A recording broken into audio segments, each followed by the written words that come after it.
Hi, I'm Megan, and leading worship for the glory of the Lord is my passion.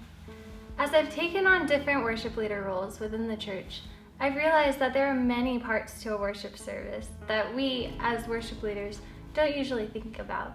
Today, I'm going to be talking about one of those things, taking up an offering within a worship service. Scripture teaches us to give our tithes and offerings to the church, and that through our giving, we help further the kingdom and will be blessed in eternity with Christ. As a small child, I remember getting so excited when my parents would give me a few coins to place in the offering plate. As I grew older, my parents always encouraged me to give a portion of my allowance to the church, and they always reminded me to be a cheerful giver. My pastor always reminds my church that we're called to give generously. As I'm growing up and learning more about tithes and offerings within the church, I'm learning that though it may be considered an earthly sacrifice to give resources to the church, it's ultimately an investment in the kingdom of heaven. As worship leaders, we help set the tone for the offertory. The offertory is a churchy word for the time in the service when tithes and offerings are taken up.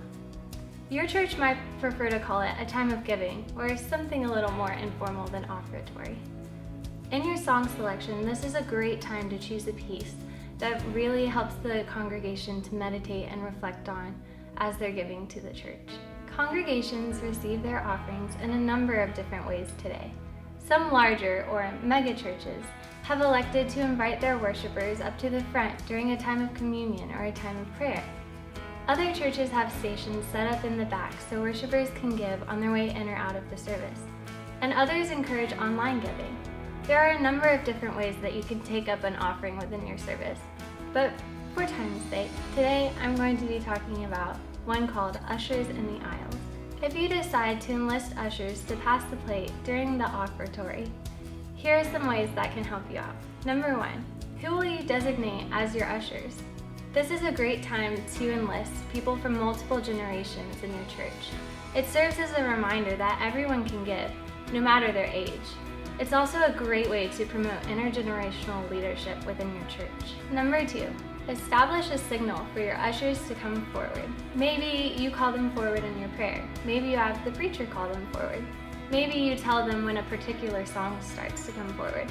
However you choose, it's very important to have a clear signal established for your ushers to know when to come forward. Number 3, be sure your ushers know how to pass the plate down the aisle. This seems like a given, but passing the offering plates down the aisles is a system that you have to learn.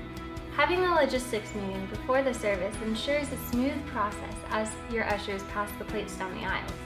Remember, you don't want the passing of the plates to disrupt the atmosphere of worship that you've established in the service. And finally, have a designated spot for the ushers to place the offering plates. Most churches have the offering plates placed at the Lord's table.